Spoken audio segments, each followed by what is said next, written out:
Looney Tunes is total mayhem. The cartoons are filled with crazy characters, Okay, so I laid an egg. iconic quotes, I thought I saw a putty cat. I did saw a putty cat. and violence. Lots of violence. Oh no.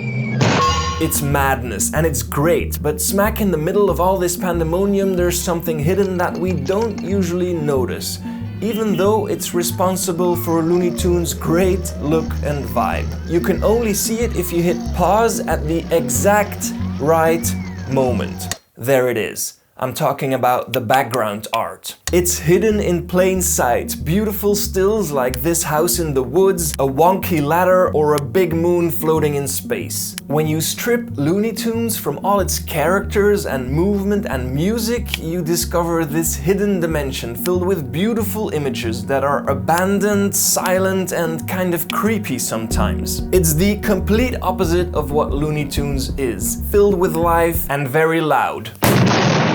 These background images are liminal spaces, spaces that are usually filled with life but are now dead silent. I'm absolutely fascinated by these little works of art. They seem unimportant, something in the background to make the cartoon look good, but they are so much more than that. And I'm gonna tell you why. Okay, first take a look at this background from a Looney Tunes cartoon. And now look at this painting by Edward Hopper. Here's a De Chirico and a Looney Tunes background. Looney Tunes, Rockwell Kent. Salvador Dali, Looney Tunes. Looney Tunes, David Hockney. You just cannot look at these backgrounds without noticing some art references. In fact, the images are little works of art themselves. They don't need the Looney Tunes characters and the music and all that jazz to be complete. They can be perfectly appreciated and interpreted without having seen the cartoon in which they featured. And all this art is of course created by artists, layout designers and background artists. Layout designers come up with the designs and the lighting and the camera angles for each shot of the cartoon. And those initial designs are then used by the background artists to create the actual backdrops. These artists are the unsung heroes of the golden age of American animation, an age that ran from the 1930s up until the early 70s. It was the age in which many of the most iconic and critically acclaimed films and cartoons were released. One of the most significant background artists of that golden age was Maurice Noble. He was responsible for the look and feel of some of the most famous Looney Tunes shorts. But he started his career at Disney, where he worked on Snow White and the Seven Dwarfs. He also created the beautiful Rites of Spring sequence in Fantasia and helped create that crazy pink elephant scene in Dumbo.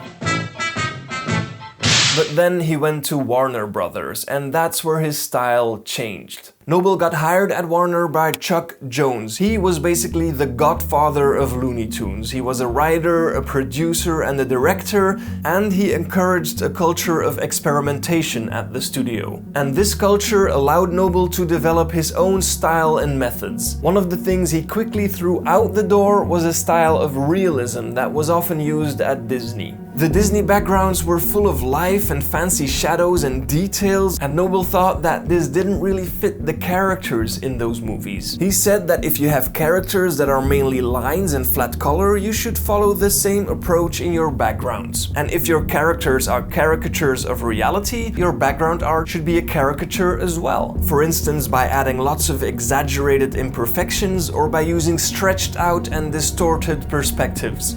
These design elements give Looney Tunes their typical wonky style. It's a style that adds personality to the cartoon. The settings have character and they're fun, just like the characters that live inside them. Just look at Bugs Bunny's house, designed by Noble. It's a perfect match for Bugs' character. There's a cubist artwork with carrots in his living room, which reflects his love for carrots, but also his love for fine art, because Bugs is a sophisticated and smart bunny. So Noble's backdrops fit perfectly with the characters of the cartoons, but those characters are of course part of something bigger, the story. And story was the single most important element in Noble's design process. It affected everything. The colors, the shapes, the lighting, it should all serve the story. And to create those stories of Looney Tunes, the people at Warner never used written scripts. There were of course story outlines that served as a backbone, but that was it. Drawing was the writing. The writers at Looney Tunes, were really artists. When they drew up a script, they did it like a comic book. It was done with storyboard panels. They even put word balloons and things on it. And the whole point, when it's comic strip form, is to be extremely visual. And the reason for that is simple, because cartoons are driven by visual gags, and the settings and background art enable those gags. Yoinks and away! Yoinks and away! Yoinks! The backdrops stage the action, they fit the story perfectly. Okay, so Noble comes up with all these great design principles that shape the visual vibe of Looney Tunes, and they all come together in his masterpiece from 1957, What's Opera Doc? It's considered to be one of the best cartoons in animation history. It's grand and cinematic, and the background art is the perfect stage for all the great drama in this story. It's filled with beautiful details and wild color schemes that fit the dark and somewhat bizarre mood of the film. The background art is this cartoon. It's at the heart of everything. What's Opera Doc is Maurice Noble firing on all cylinders.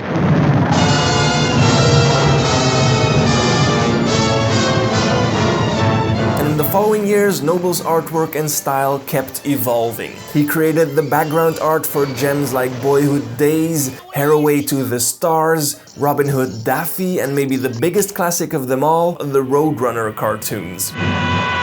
But of course, he wasn't alone. There were many more artists like him at Warner. People like Holly Pratt, Robert Gribrook, Paul Julian, Richard Thomas, and many more. They all contributed to the beauty of Looney Tunes. But Maurice Noble was a key figure in creating that unique visual style of the Warner Brother cartoons. Without his input, Looney Tunes would still be great, but visually less interesting, I think. Noble once said that when working in animation, you cannot take any credit. You can only say you participated, which is kind of true because filmmaking is almost always a group effort, but still we should give all those background artists at Warner the credit they deserve, because they created the heart of every cartoon. The colorful and fun places where the characters live and where every gag takes place. The background art is the beautiful support structure for every cartoon. And what's even more, they are little artworks in and of themselves. Because the cartoon needs the background art. But the background art definitely does not need the cartoon.